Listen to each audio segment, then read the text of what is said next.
वैशेषिक दर्शन तीसरा अध्याय पहला आनेक पहला सूत्र। प्रसिद्ध इंद्रियों के विषय। व्याख्या। इंद्रियों के विषय प्रसिद्ध हैं, अर्थात आंख रूप को ग्रहण करती है, कान शब्द को ग्रहण करते हैं, रसना रस को ग्रहण करती है, नाक गंध का अनुभव करती है और त्वचा स्पर्श को बताती है। प्रत्येक इंद्रिय जिस तत्व की अधिकता से उत्पन्न होती है उसी तत्व के गुणों को ग्रहण करती है।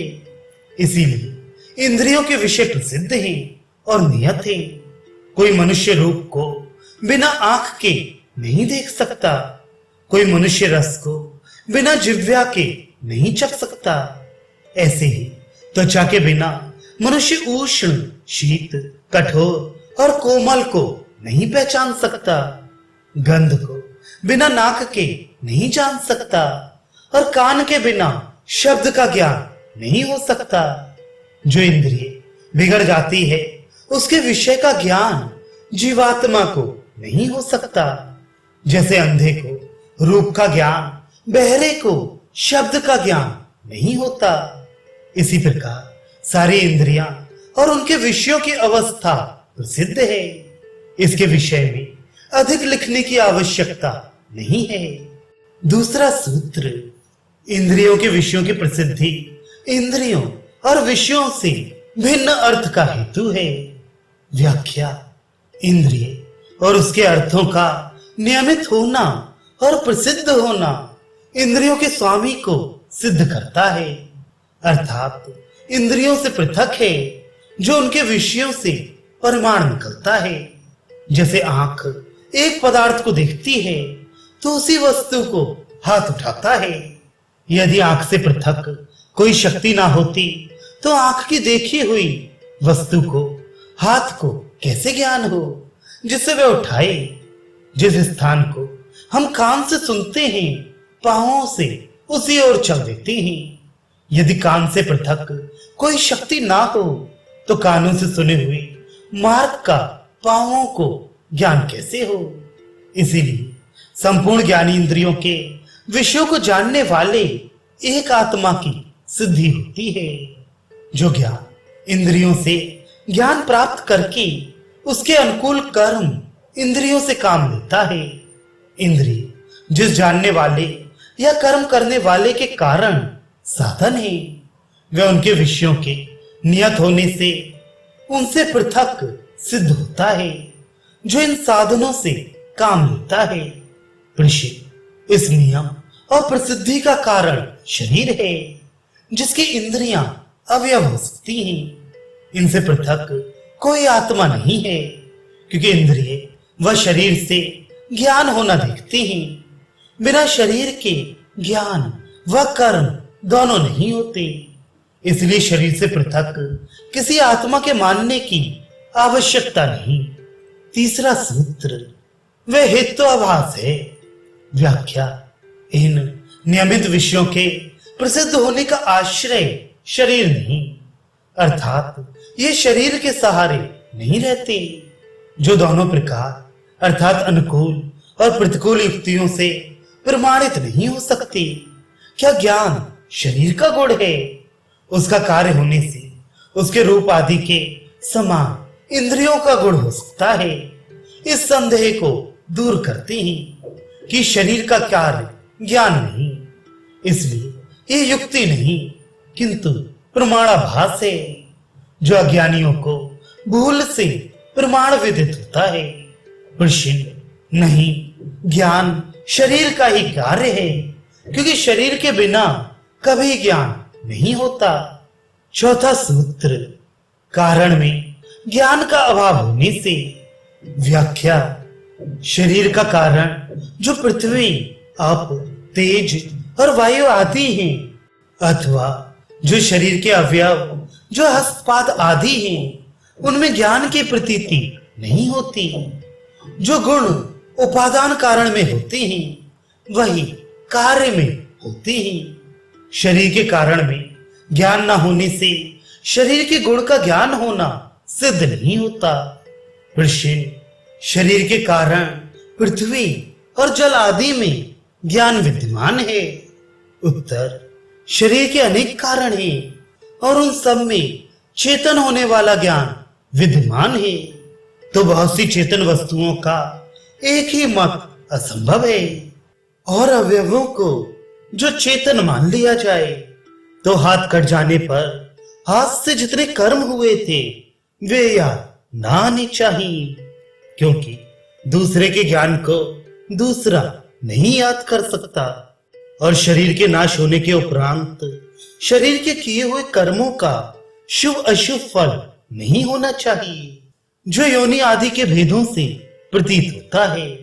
यदि सुख दुख आकस्मिक माने जाए और इनके कारण पिछले जन्म के कर्म ना माने जाए तो बिना कारण के कोई कार्य होता ही नहीं। इससे यह मानना ठीक नहीं होगा। यदि कहो कि आकस्मिक भोग होना भी मान लो तो किए हुए का फल ना मिलना और बिना किए का फल पाना, यह दोष उत्पन्न होगा, जिससे सारे शुभ कर्मों का लोप हो जाएगा, क्योंकि उनके मूल की ही स्थिति नहीं रहेगी। इसलिए शरीर के कारणों में चेतना ये स्थिति होने से ज्ञान शरीर का गुण नहीं हो सकता। प्रश्न, नहीं, शरीर के मूल कारणों में सूक्ष्म ज्ञान है जो स्थूल शरीर में प्रकट हो जाता है। इसलिए कारण के गुण के अनुसार ही कार्य में गुण आते हैं। पांचवा सूत्र, कार्यों में ज्ञान से। व्याख्या, यदि शरीर के मूल कारण परमाणुओं में ज्ञान होता तो उनसे बने हुए घर आदि में चेतनता पाई जाती। जिस प्रकार मिट्टी के गुण प्रत्येक पार्थिव पदार्थ में पाए जाते हैं, ऐसे ही चेतनता भी पाई जानी चाहिए, किंतु उनका चेतन होना किसी प्रकार भी पाया नहीं जाता।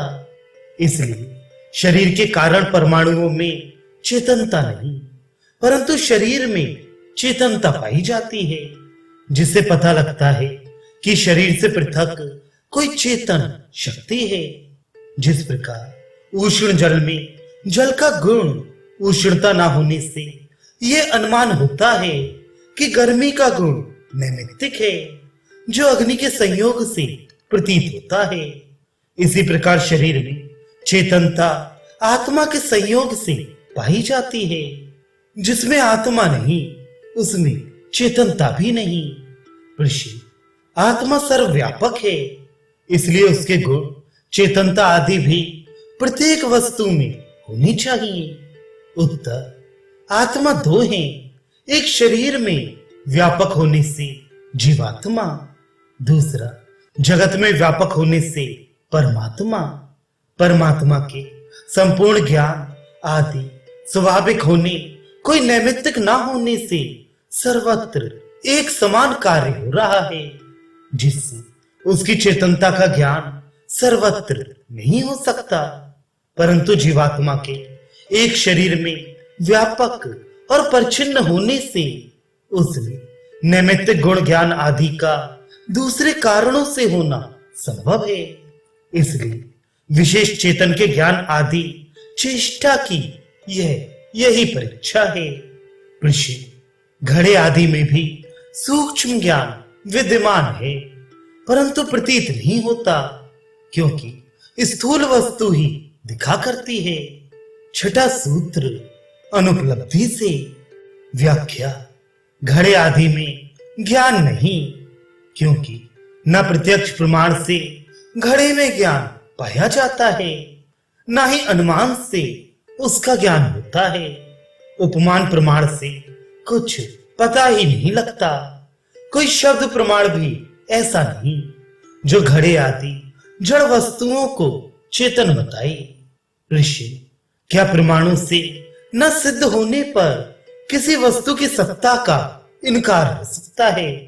नहीं, क्योंकि बहुत सी वस्तु ऐसी हो सकती हैं जिनके होने में कोई प्रमाण नहीं। उत्तर, प्रत्येक वस्तु की सत्ता प्रमाणों से जानी जाती है, जिसकी सत्ता का सारे ही प्रमाण अभाव बतलाएं, उसकी सत्ता किसी प्रकार नहीं मानी जा सकती। यदि बिना प्रमाण से जानी हुई सत्ता को स्वीकार करने लगे तो खरगोश के सींग, बंध्या का पुत्र और आकाश के फूल भी जो असंभव पदार्थ हैं संभव हो जाएंगे, जिससे झूठ सच की पहचान ही जाती रहेगी। इसलिए जिसकी सत्ता का ज्ञान संपूर्ण प्रमाणों में से किसी से ना हो उसका अभाव ही मानना चाहिए। ऋषि, आंख, नाक, कान आदि इंद्रियों से आत्मा का अनुमान नहीं हो सकता, क्योंकि कान आदि ना तो आत्मा के कार्य हैं, न तादात्म्य संभव है। इन दोनों संबंधों के बिना यह सिद्ध नहीं हो सकता कि एक के बिना दूसरा ना हो सके। तब तक अनुमान किस प्रकार हो सकता है? सातवां सूत्र, अन्य ही हेतु होता है, इसलिए हेतु नहीं है। व्याख्या, जो हेतु किसी सत्ता के प्रमाण के लिए दिया जाता है वह उस वस्तु से पृथक होता है।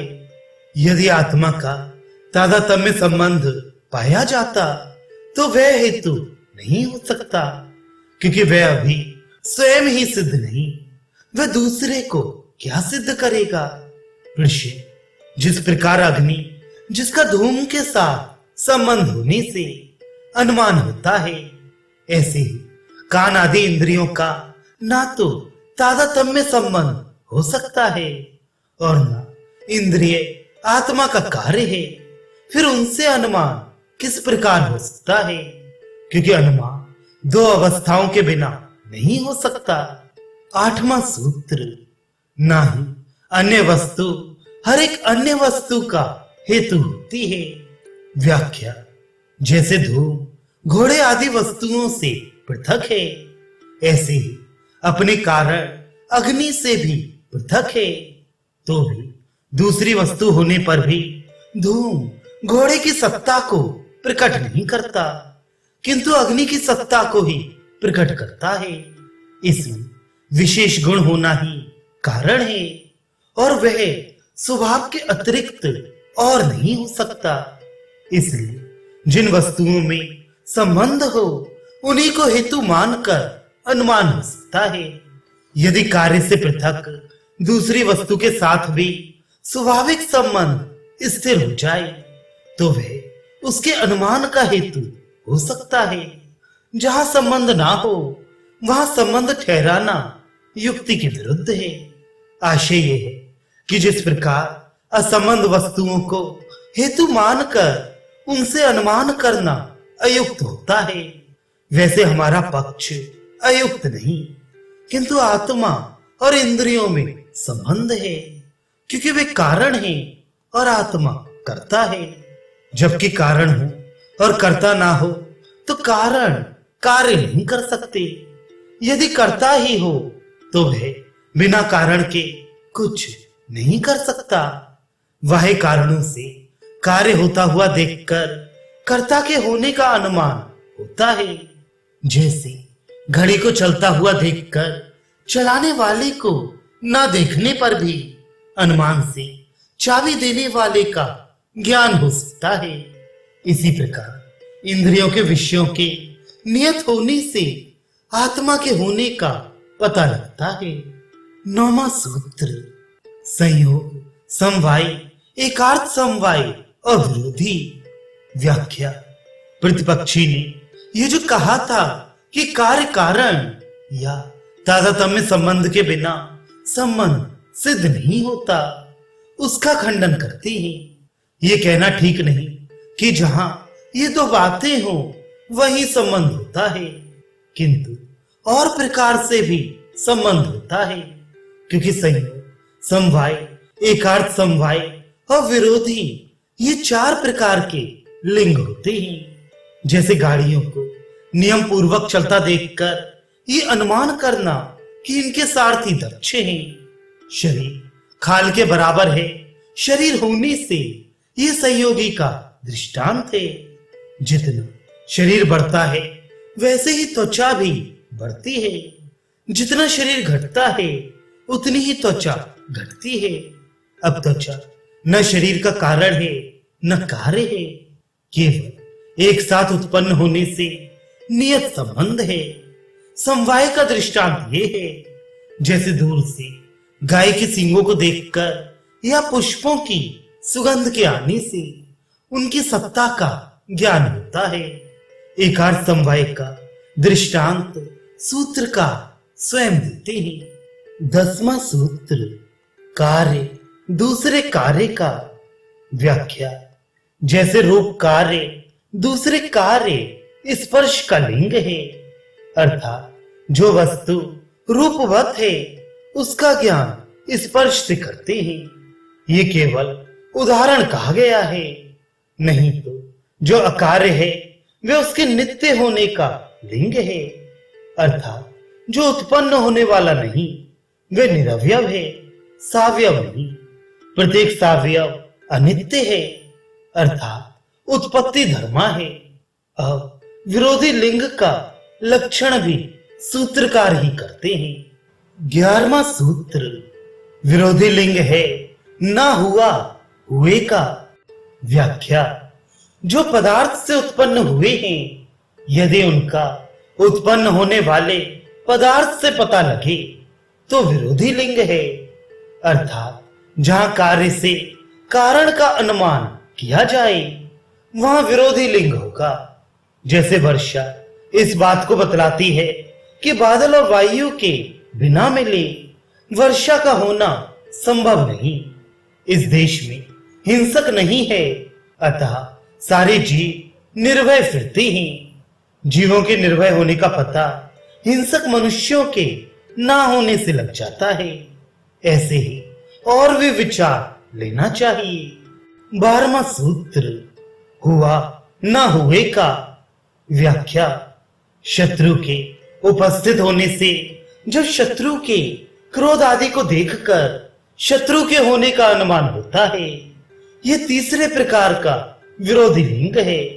जैसे सर्प को वेग से फुंकारते और झाड़ी की ओर देखते हुए देखकर पता लगता है कि झाड़ी में नेवला है। इस समय सर्प की उपर्युक्त अवस्था उसके विरोधी नेवले के झाड़ी में होने का लिंग है। इन 3 सूत्रों में विरोधी लिंगों को बतलाया कि प्रथम भूत का अभूत, दूसरे स्थल पर वर्तमान का भूत, भूत का भूत लिंग हो सकता है। 14वां सूत्र, व्याप्ति के अधीन होने से लिंग के व्याख्या। हेतु वही हो सकता है जो प्रसिद्ध और प्रत्यक्ष संबंध से लिया गया हो, क्योंकि जब तक व्याप्ति का होना सिद्ध ना हो जाएगा तब तक एक के एक होने से दूसरे के होने का प्रमाण नहीं मिल सकता। इसलिए प्रत्यक्ष संबंध अर्थात व्यक्ति को हेतुमान कहकर ही अनुमान हो सकता है, क्योंकि अनुमान के 5 अवयव हैं। एक प्रतिज्ञा, दूसरा हेतु, तीसरा उदाहरण, चौथा उपनय, 5वां निगमन। यदि व्याप्ति से हेतु देकर अनुमान किया जाए तो वह ठीक होगा। यदि व्याप्ति के जानने में भूल होगी तो हेतु में भी भूल हो जाएगी। जब हेतु असिद्ध होगा तब उदाहरण आदि सब ही असिद्ध हो जाएंगे। इसलिए 4 प्रकार की व्याप्ति से 4 प्रकार के लिंग बतलाई, जिनको हेतु मानकर अनुमान सत्य हो सकता है। इसलिए इंद्रियों के विषयों को प्रसिद्ध अर्थात कारण मानकर ही उनसे आत्मा की सत्ता का अनुमान करना व्याप्ति से सिद्ध होता है। परंतु जो लोग शरीर से ज्ञान का संबंध बताते हैं वे बड़ी भूल पर हैं, क्योंकि यदि शरीर का गुण ज्ञान होता तो मृत्यु, सुषुप्ति और मूर्छा आदि का होना संभव ही न था। उस समय तो जीवात्मा और मन के मध्य तमोगुण का पर्दा आ जाने से इस प्रकार की अवस्थाएं होती हैं, परंतु शरीर के ज्ञानी होने से यह संभव नहीं, क्योंकि शरीर का किसी के साथ कर्ता और करण का संबंध नहीं। इसलिए उसका ज्ञान, जो कि स्वाभाविक गुण है, नित्य रहना चाहिए। इसलिए कार्य शरीर के सहारे ज्ञान को मानना ठीक नहीं। ऋषि, शरीर के सहारे ज्ञान को मानने में क्या दोष है? उत्तर, शरीर और ज्ञान का संबंध सिद्ध नहीं होता। मृत शरीर पाया जाता है परंतु उसमें ज्ञान नहीं होता। ऋषि, व्याप्ति अर्थात नियत संबंध क्या वस्तु है? उत्तर, परीक्षा के योग्य वस्तु का जब हेतु के साथ ऐसा संबंध सिद्ध हो कि जिसका किसी प्रकार भी अभाव ना पाया जाए तो उस संबंध को व्याप्ति कहते हैं। जैसे अग्नि से धूम उत्पन्न होता है, बिना अग्नि के कभी धुआं नहीं पाया जाता। माता पिता से संतान उत्पन्न होती है परंतु बिना माता पिता के कभी संतान उत्पन्न नहीं होती। परंतु ये कोई दृढ़ नियम नहीं कि जहां अग्नि हो वहां धूम भी अवश्य हो, या जहां माता पिता हो वहां संतान भी अवश्य हो। अग्नि बिना धूम के और माता पिता बिना संतान के मिल सकते हैं परंतु धूम और संतान बिना अग्नि और माता पिता के नहीं मिल सकते। ऋषि, अग्नि के बिना धूम प्रायः दिख पड़ता है। जैसे गाड़ी पर अग्नि बहुत आगे चला जाता है परंतु धूम बहुत पीछे रह जाता है। उत्तर, यद्यपि ऐसा होता है परंतु बिना अग्नि के धुआं उत्पन्न नहीं हो सकता। जहां से ये धुआं उठा है वहां पर अग्नि थी जो दूसरी सक्रिय शक्ति के द्वारा दूर चली गई। इस दृष्टांत से यह सिद्ध नहीं होता कि बिना अग्नि के धुआं उत्पन्न हुआ है, इसलिए धुएं और अग्नि का संबंध सिद्ध है। इसलिए धुएं को देखकर बुद्धि से विचार करने से पता लग जाएगा कि यहाँ पर अग्नि है अथवा थी। बिना अग्नि के धुआं उत्पन्न नहीं हो सकता। इस नियत संबंध का नाम व्याप्ति है। ऋषि, क्या जो लोग आधार और आधेय के संबंध को व्याप्ति मानते हैं उनका मानना ठीक नहीं? उत्तर, जहां शक्ति से अनुमान होता है वहां कर्ता के अनुमान के लिए शक्ति से अनुमान होगा। वहीं पर आधार और आधेय से संबंध लिया जाता है। इस विषय में इनका मत भी सत्य है। नियत धर्म और धर्मी का वही संबंध है, इसलिए दोनों का अभिप्राय एक है। ऋषि, व्याप्ति में कितने दोषारोपण होते हैं जिससे उसका मानना ठीक नहीं माना जाता। 15वां सूत्र, व्याप्ति रहित हेत्वाभास होता है तथा असिद्ध और संदिग्ध असद हेतु होता है। व्याख्या, व्याप्ति के विरुद्ध जो हेतु होगा वह हेत्वाभास कहलाएगा। प्रथम तो जहां व्याप्ति अप्रसिद्ध हो तो हेतु को हेत्वाभास कहेंगे। व्याप्ति की सिद्धि प्रत्यक्ष देखने से ही हो सकती है। जहां व्याप्ति प्रत्यक्ष से ग्रहण ना हो वह दोष कहलाएगा। प्रत्यक्ष के विरुद्ध ही व्याप्ति सबसे अधिक दूषित सिद्ध होती है, इसलिए उसको हेत्वाभास ठहराया। दूसरी, जहां व्याप्ति हो ही नहीं जिसे असंभव कहते हैं वह भी दूषित है, वहां पर हेत्वाभास होगा। तीसरी, जहां व्याप्ति संदिग्ध हो वहां पर भी हेत्वाभास होगा। प्रश्न, अप्रसिद्ध किसको कहते हैं? उत्तर, जिसमें संबंध सिद्ध ना हो या संबंध के विरुद्ध सिद्ध हो उसे अप्रसिद्ध कहते हैं। प्रश्न, असत्य किसको कहते हैं? उत्तर, जो हेतु प्रतिज्ञा में विद्यमान ना हो या प्रतिज्ञा का गुण ना हो उस संबंध को असत्य कहते हैं। प्रश्न, संदिग्ध किसको कहते हैं? उत्तर, संदेह हेतु वाले को संदिग्ध कहते हैं। साध्याभाव वाले में हेतु के वर्तने का नाम संदेह है। प्रश्न, ये दोष किस कारण से होते हैं? उत्तर, अप्रसिद्ध तो प्रत्यक्ष के विरोध से होता है। असत संबंध कभी तो स्वरूप हानि से और कभी साध्य को सिद्ध न करने की इच्छा से होता है। संदिग्ध संबंध कभी तो सामान्य गुण को जानकर, कभी विशेष गुण का विचार करने से और कभी साध्य के अभाव वाले में हेतु के बरतने से ये दोष उत्पन्न होते हैं। ऋषि हेतुभास को उदाहरणों से सिद्ध करो। 16वां सूत्र, जैसे ये कहना कि इसके सींग हैं इसलिए ये घोड़ा है, घोड़े के लिए सींग वाला हेतु देना प्रत्यक्ष के विरुद्ध होने से हेतुभास है, क्योंकि हेतु वह होना चाहिए था जो प्रत्यक्ष संबंध को विचार कर दिया जाए। किसी घोड़े के सींग होते ही नहीं, इसलिए सींग वाला कहने से घोड़ा ही नितांत प्रत्यक्ष के विरुद्ध है। घोड़े की सत्ता जो सिद्ध करता है उसके साथ सींग का संबंध किसी प्रमाण से सिद्ध नहीं होता, इसलिए यहाँ पर सब प्रकार का हेतुभास पाया जाता है। साध्य में संबंध का असंभव होना, लक्षण के असंभव दोष में गढ़ना केवल उल्टे ज्ञान से ही किया जाता है। ऋषि जो हेतु साध्य को छोड़कर दूसरों में भी चला जाए उसका उदाहरण दो। 17वां सूत्र, क्योंकि सींगों वाला है इसलिए गौ है। ये अनेकांतिक अर्थात संदिग्ध का उदाहरण है। व्याख्या, ये सींग वाली है इसलिए गाय है। ये अति व्याप्ति वाले हेतु का दृष्टांत है, क्योंकि सींग वाले और भी पशु होते हैं। इस हेतु से भैंस, बकरी आदि सब ही गौ मानने पड़ेंगे।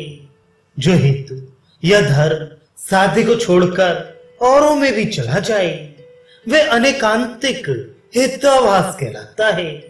ऐसे हेतु साध्य को सिद्ध नहीं कर सकता, इसलिए जो गाय के होने में सींग वाली होने का हेतु दिया वह गौ को सिद्ध नहीं करता, इसलिए अहेतु होने से हेतुभास ही कहलाएगा। ऋषि हेतुभास कितने प्रकार के होते हैं? उत्तर, 5 प्रकार के हेतुभास होते हैं। अनेकांतिक, विरुद्ध, प्रकरण सम, साध्य सम और 5वां कालातीत। इनकी विशेष परीक्षा न्याय दर्शन में बतलाई है। ऋषि हेतु कितने प्रकार के हैं? उत्तर, पहला केवलान्वय, जो साध्य में समान पाया जाए, कहीं विरोध ना हो। दूसरा केवल व्यतिरेकी, जो साध्य से नितांत ही पृथक हो और उसका विरोधी हो। तीसरा अन्वय व्यतिरेकी, जो किसी अंश में तो मिलता हो और किसी अंश में पृथक हो। यह तीसरे प्रकार का हेतुभास हो जाता है। पहले 2 में तो विरुद्ध हेतु का होना किसी प्रकार संभव ही नहीं, इसलिए वे हेतुभास नहीं हो सकते। इन 5 प्रकार के हेतुभासों के नाम और भी हैं। 3 का नाम तो पूर्व सूत्र में आ चुका है, अर्थात अप्रसिद्ध, असत्य और असंदिग्ध। परंतु सूत्र में चाके होने से 2 और का भी ग्रहण होता है, अर्थात असिद्ध और बाध। इसलिए अनेकांतिक 2 प्रकार का है, एक साधारण, दूसरा असाधारण। साधारण को तो सूत्र में बता दिया है, अर्थात सींग वाली होना जो गौ के लिए हेतु है। ये सामान्यतया गौ को छोड़कर और पशुओं में भी पाया जाता है, परंतु जो हेतु प्रतिज्ञा में ना रहे और प्रतिज्ञा के विरुद्ध भी ना रहे उसको साधारण कहते हैं। जैसे कहा जाए कि आकाश नित्य है, इस प्रतिज्ञा के प्रमाण में यह हेतु दिया जाए कि शब्द का आश्रय होने से। यहाँ पर शब्द का आश्रय परमाणु आदि नित्य पदार्थ है, अर्थात घड़ा आदि अनित्य पदार्थ है, इसका पता नहीं चलता, इसलिए वे असाधारण अनेकांतिक हेतुभास है। विरुद्ध हेत्वाभास किसको कहते हैं? उत्तर, जो हेतु पक्ष प्रतिज्ञा के विरुद्ध हो उसको सिद्ध करने के स्थान में उसका खंडन करे, वह विरुद्ध हेत्वाभास कहलाता है। जैसे कहा जाए कि शब्द नित्य है, इस प्रतिज्ञा में यह हेतु दिया जाए कि उत्पन्न होने वाला होने से, क्योंकि इस हेतु से शब्द का नित्य होना खंडित हो जाता है, अतः यह विरुद्ध हेतु है। प्रश्न, संदिग्ध या प्रकरण सम किसको कहते हैं?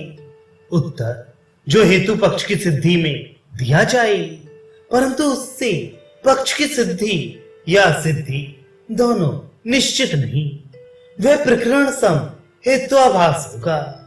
जैसे शब्द नित्य है, नित्य आकाश का गुण होने से, इसके विरुद्ध ये हेतु दे सकते हैं कि शब्द अनित्य है, घट आदि के समान उत्पन्न होने वाला होने से। आशय यह है कि घट आदि के समान उत्पन्न होने वाला होने से शब्द के अनित्य होने में संदेह होता है। प्रश्न, साध्य सम या असिद्ध हेत्वाभास किसको कहते हैं?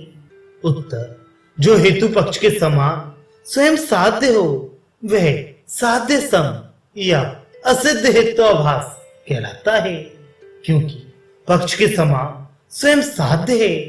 जैसे छाया द्रव्य है सक्रिय होने से, छाया का सक्रिय होना स्वयं साध्य है, छाया का द्रव्य होना तब सिद्ध हो जब यह हेतु सिद्ध हो जाए। प्रश्न, असिद्ध या साध्य सम हेत्वाभास एक ही प्रकार का है या उसके भी भेद हैं? उत्तर, असिद्ध हेत्वाभास तीन प्रकार का है। एक स्वरूप से असिद्ध, दूसरा आश्रय से असिद्ध और तीसरा व्यापत्व से असिद्ध। प्रत्येक की परीक्षा करने से बहुत समय लगेगा, अतः आगे चलते हैं। प्रश्न, हेत्वाभास की परीक्षा करने से क्या लाभ हुआ? 18वां सूत्र, आत्मा इंद्रिय और अर्थ के संबंध से जो उत्पन्न होता है वह अन्य है। व्याख्या, आत्मा इंद्रिय और अर्थ के संबंध से जो ज्ञान पैदा होता है वह हेत्वाभासों से पृथक है, अर्थात इंद्रिय और अर्थ के संबंध में जो आत्मा लिंग है वह अप्रसिद्ध, विरुद्ध और अनेकांतिक से भिन्न है, अर्थात वह सत हेतु है, हेत्वाभास नहीं। प्रश्न, ये ज्ञान आत्मा के होने का लिंग किस प्रकार है? उत्तर, आत्मा के अभाव में अर्थात मरने पर शरीर में ज्ञान नहीं रहता। यह जड़ वस्तुओं में ज्ञान का अभाव पाया जाता है। दूसरे, ये ज्ञान दो प्रकार से आत्मा को सिद्ध करता है। प्रथम यह कि ज्ञान गुण है जो बिना किसी द्रव्य के नहीं रह सकता। मृत शरीर न रहने से और स्वप्न अवस्था में भी न रहने से उसका आश्रय शरीर नहीं माना जा सकता। इसलिए शरीर से पृथक किसी द्रव्य का गुण ज्ञान है, अतः शरीर से पृथक आत्मा का गुण ज्ञान है। दूसरी, इस विचार से भी कि जिसको मैंने जाना था उसी को मैं बुलाता हूं। ये बुलाने और जानने वाला मैं शरीर से भिन्न सिद्ध होता है। इसलिए ज्ञान और प्रयत्न ये दो ही आत्मा के लिंग सिद्ध होते हैं। अकेला ज्ञान परमात्मा में हो सकता है, क्योंकि वह सर्वव्यापक होने से क्रिया से रहित है। केवल कर्म, सूर्य, चंद्रमा और अनेक प्राकृतिक वस्तुओं में विद्यमान होने से ज्ञान के समान कर्म भी आत्मा का लिंग है। 19वां सूत्र, प्रवृत्ति और निवृत्ति अपने आत्मा में देखे हुए दूसरे में लिंग हैं। व्याख्या, अपने राग और द्वेष के अनुसार किसी वस्तु की प्राप्ति में प्रेरित होना और किसी को छोड़ने से जैसे अपनी सत्ता का अनुमान होता है, ऐसे ही अन्य मनुष्यों के कर्म देखकर उनकी किसी से निवृत्ति और किसी में प्रवृत्ति का अनुभव करके दूसरों में भी आत्मा के होने का अनुमान होता है। ऋषि चुंबक पत्थर लोहे को अपनी ओर खींच लेता है। इससे अनुमान होता है कि उसमें आत्मा है। यदि कहो कि उसमें ज्ञान नहीं तो और वस्तुओं को क्यों नहीं खींचता, केवल लोहे को ही क्यों खींचता है? उत्तर, चुंबक पत्थर लोहे को अपनी ओर खींच लेता है परंतु उसको हटा नहीं सकता, इसलिए आत्मा का होना सिद्ध नहीं। यदि प्रवृत्ति के साथ निवृत्ति का प्रमाण भी मिलता तब उसमें आत्मा का होना पाया जाता। इसलिए कर्ता स्वतंत्र माना है, जिसमें करना ना करना और उल्टा करना पाया जाए उसमें आत्मा होता है। शेष क्रिया परमात्मा के नियम से होती है।